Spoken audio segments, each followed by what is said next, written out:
Hey Villa fam, welcome to our first Let's Chat. I'm Serena. And I'm Angela. And today we're just going to be answering some questions that you guys have asked us, featuring IHOP. Yes, we have some lovely IHOP here. I have some pancakes. I love pancakes. So I've got eggs, eggs, hash browns, some country fried steak, and delicious gravy, and of course I've got pancakes. And of course, lemonade for to drink. Absolutely. For to drink. So, anyways, let's get started. The first question we have is, well, let's start from the beginning. Okay. How did we meet? How did we become partners and two village girls? Well, I think we met at the University of Baltimore. Our first, I'm not sure if I was, It's sour. Taste yours. I'm scared now like that. That was rough. Hold on.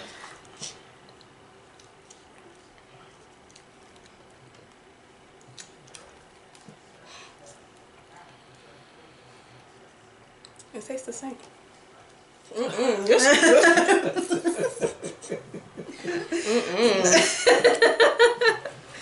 Okay. Anyways. I'm open it so I'm gonna open it. Question. How did we meet? How did we become two village girls? Go ahead. I guess I'll start. We met at the University of Baltimore. Yep. In one of our freshman classes, like that every freshman had to take in. Freshman seminar. Yeah, freshman seminar. That's exactly what it was. Yeah, I think I came in first, and I just randomly picked a seat, and then she came in. No way. It was the opposite way. No, it was not. It was the opposite way. It was not that way. You came in. I think you're right. You came in. You was not there when I picked my seat. I don't think I was. You're right. Yeah, and she said, "Look at this beautiful brown girl. Let me sit next to her." And she popped a squat next to me. And from then on, we still here, vibing, chilling, living life. So from that point on, honestly, we met, we talked. We're both like awkward, shy people. Although you guys may not notice that from our other like videos and just our podcasts. We're very awkward and shy usually. Yeah. But we met, and from then on, like every semester we started, the first like 2 semesters after we met, we coincidentally picked the same schedule. So at some point after that, we were just like, okay, so what classes are we taking next semester? Yeah. Like what classes are we? So we started building our schedule together, making our schedule together. So we used to go to school the same time, leave the same time, study the same time. The next question we're going to talk about is, what are our desired career paths and why? So like we had talked about, we both really like psychology and childcare. So my desired career path is to work in a school setting or work close by a school setting, and help children to hopefully in like the elementary school range, with like mental health concerns related to trauma and related to development. I'm leaning towards researching or the clinical side of psychology. So like doing like tests with kids, and asking, like doing like questionnaires with them, testing them to see what they need, where they are developmentally. I think that's interesting. But I also think I really would like to work in childcare somewhere, even if that's just like a side hustle, just because working with children is so rewarding. So absolutely. So my first career goal has always been to open a daycare center. It's still my goal. I still want to have my own daycare center, but I also still want to do something in the mental field with children as well. I don't know what I want to do yet. I'm thinking about school psychology as well as social work. So one of those two, we're gonna see. Yeah, and my other big, I'm not sure if it's a career goal, but my other big thing that I do want to do for my community is open a homeless shelter. So that has always been one of my goals. That's a good point. I like helping people, so my passions are there for helping people, helping children, and specifically children, but I like helping people in general. Now let's get into some juicy stuff. What is the craziest thing one of our teachers has done? One of the craziest things I experienced with a teacher was actually, like, from an education standpoint, in high school. So, I had a teacher, if you're watching this, you know who you are, who taught me statistics. And I use the word taught loosely. He taught me statistics. Because in school, I had issues with the subject, and I constantly would ask him and let him know, hey, I don't understand this. Can you please, like, help me with this? Or I'd tell him, hey, I didn't get this far in the homework. To the point where for, like, our homework assignments, he was sending us home to do, like, this chapter's homework. And in the chapter, or in the homework assignments, it got to a point where he wasn't doing his job, basically. That when I did my homework, I would write down the question, and then I would just write down numbers where the answer should be.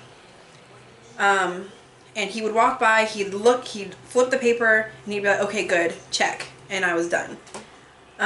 Which didn't work for me. Like, after trying to talk to him, reaching out to him and letting him know, like, I'm not learning, I'm not understanding, and him just saying, his exact words were, I don't have time to teach you this right now. And it's like, sir, what are you doing? You're a teacher. What do you have time to do if you're not teaching me?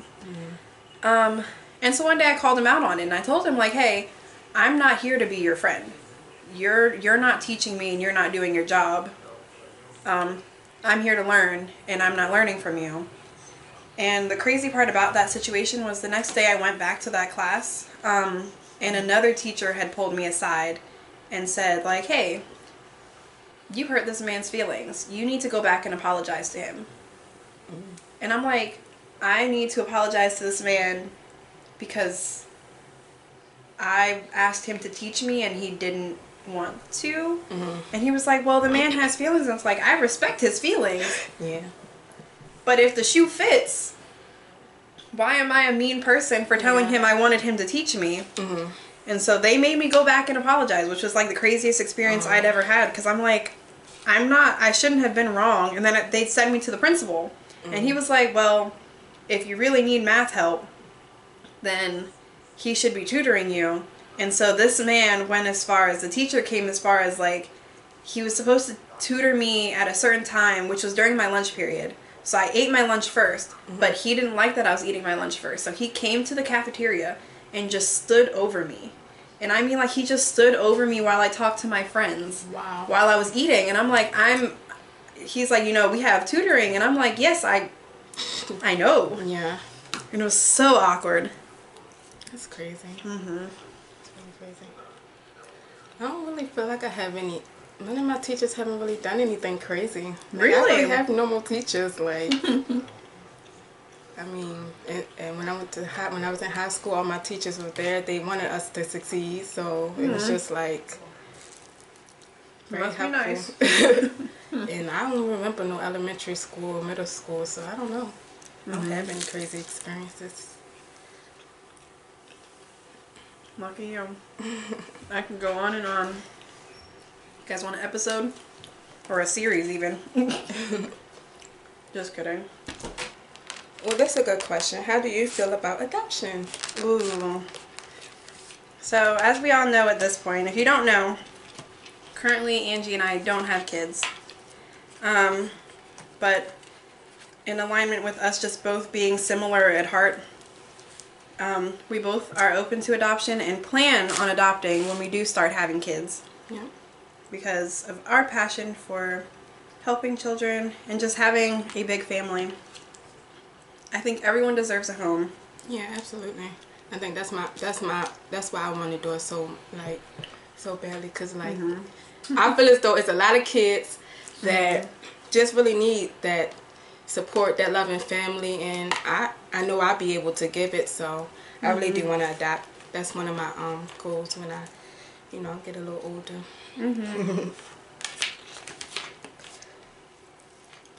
In other words, adoption is kind of a big deal to us because it's something that aligns with both of our goals just as people. So we support it. We love it. A lot of people wanted to know what made us decide to do a podcast. And why Two Village Girls? I guess I'll talk first because I came up with the idea of starting a podcast.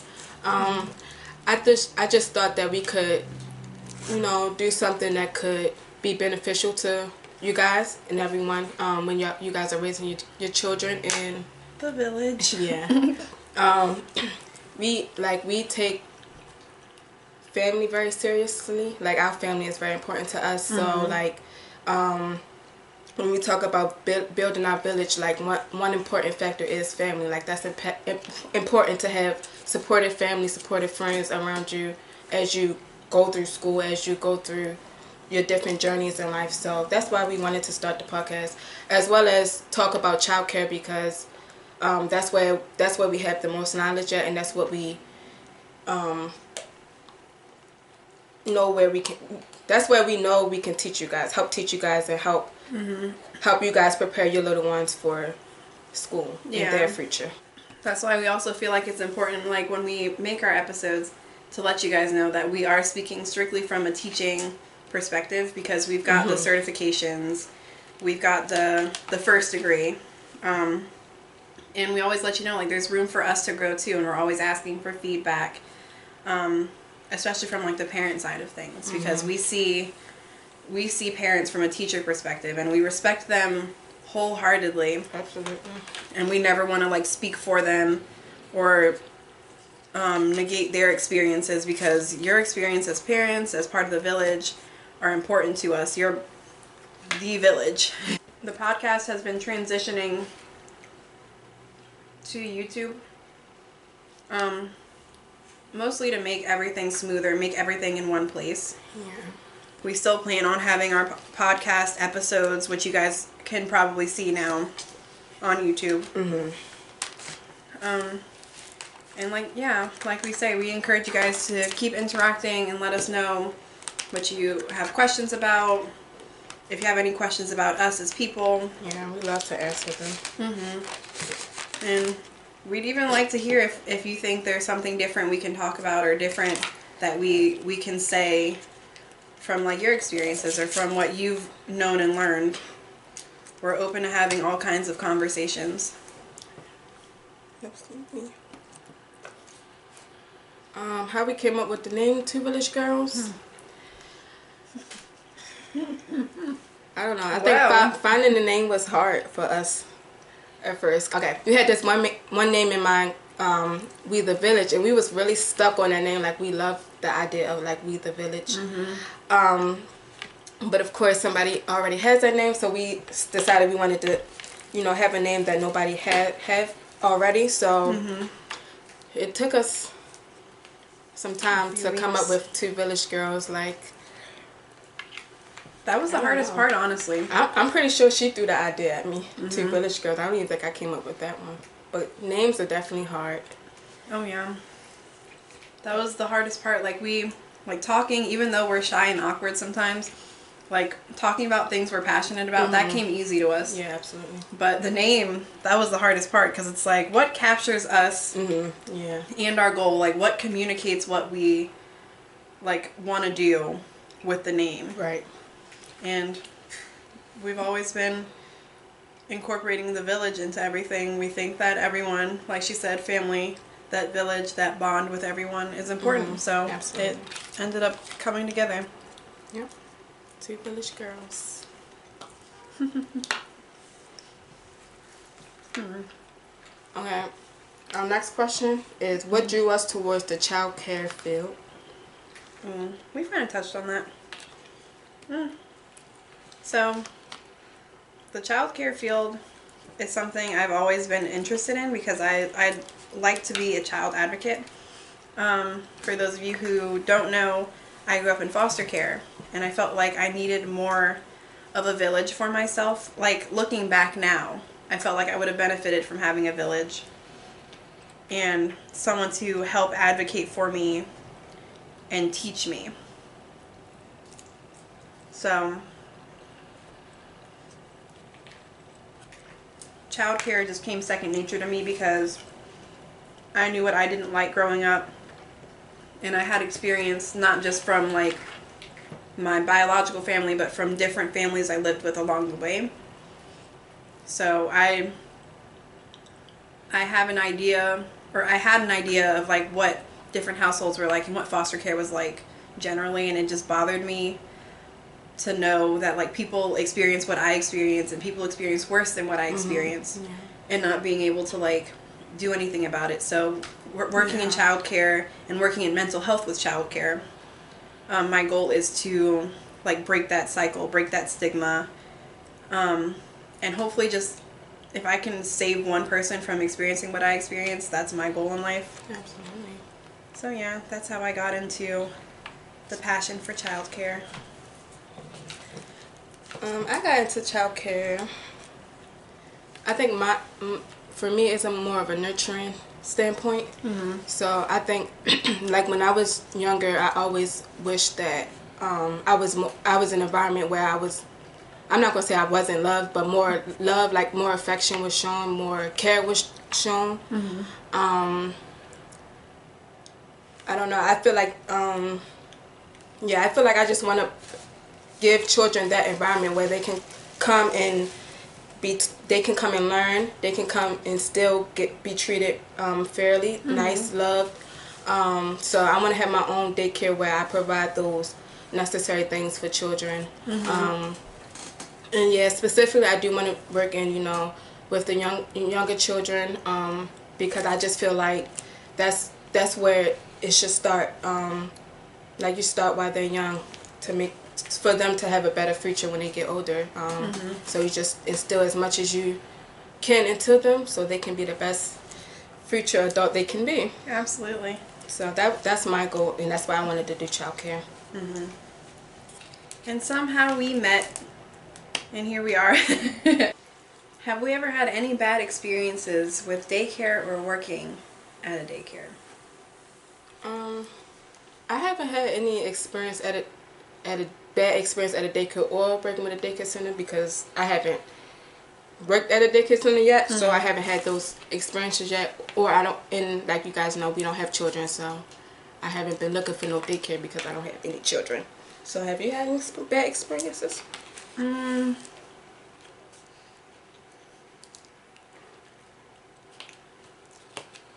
The worst experience I had was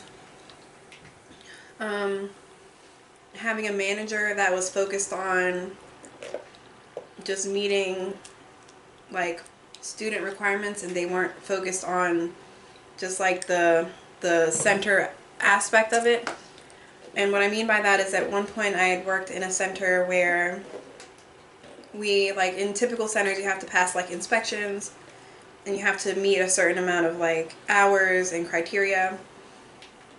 And at the time I was working with this manager who just kind of wrote off everything, and it's like, oh, well, we'll get to it when we get to it, but in the meantime, if anyone asks, this is what you do and this is how you're doing it, and it's been approved.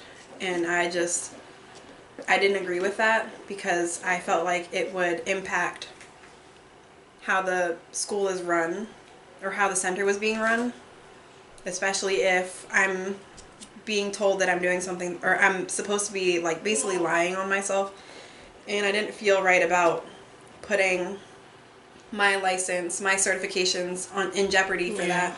Absolutely. Honestly, the best advice I can give is just do your research. Research. You gotta do a lot of Really research. get in there and get to know the centers. I ended up actually going to HR about it because I felt like in order to run a center, like I understand like people want to get by for their money, and it was like a hard decision, but it was a worth it decision for me because it's like certain things you can't just fake to make, and when working with other people, you shouldn't be faking like who is actually in the center with them, whether they have certifications or not, and just like the emergency standards, because in the end, like, we want our children to be safe. Yeah. We want to know that in the event of an emergency, everyone knows what the fire exits are, what the fire drills look like, those kind of things. So faking those kind of things just was not something I was comfortable with. They're requirements for a reason. So. Yeah. But that's crazy because I don't know, but from you and my other friend that work in daycare centers, that's what y'all been telling me a lot though, that some of the some of the things that daycares have to follow, that they don't be following with them. So I'm not doing I'm not doing that with my daycare because that's not, you can get shut down like that. You can get your whole license taken away, like, and never be able to operate again. Like, and that's too much risk anyway. Like, give the kids what they need anyway. Exactly. That's why I left, and I let them know, like, hey, you should check on your people here. Yeah. So we've got just about enough time to answer one more question. Yeah. The last question that we're going to do today is, what are your hobbies outside of childcare, or and like stuff that we do for fun? So Samantha, what do you do for fun? So, for fun, this one's a hard one because my husband's constantly telling me, you need hobbies, you need to do something outside of work. And as you guys know, we work with children, and then we come home and we do the podcast. Like, we're the type of people that's constantly on the go. What's the next move? Because that's just like our passions drive us. So actually, we recently got into a video game together called Destiny 2 on the PlayStation. So I play the video game with her. I play Minecraft sometimes with my husband. And when I'm really just relaxing, I build puzzles. I'm a big like brainiac. I do puzzles like Sudoku and like actual jigsaw puzzles. Cool. And like I color. I have a lot of adult coloring books. My most recent favorite one is from my wedding. I got a bride coloring book. And it's all the polite swear words that brides would like to say to people in her planning process. True. Yeah, it's hilarious. That's cute. I recommend it to all the future brides out there in the village. That's cute. What about you, Angie? Well, yeah, like she was saying, we both played Destiny together on PlayStation. I just started playing Animal Crossing on the Switch, so I'm really not into games like that, but I'm trying to get into some games that I know I would like, and I'm mostly like games like The Sims, The Sims, because that's similar to like Animal Crossing kind of. Like, I don't like hard games. Like, I feel like games should be there to be fun. I also like to nap for fun. I don't know. I know that's not. I know that sounds boring, but I love napping. And one more thing I think I love to do is listen to music. I love listening to music. That's my go-to when I'm upset, when I'm angry, when I'm frustrated, when I'm happy, when I'm all the emotions. I love music. So absolutely. Yeah. Anyways, thanks, Philip Ann, for tuning in to our first Let's Chat. We'll see you guys again soon. Bye. Bye.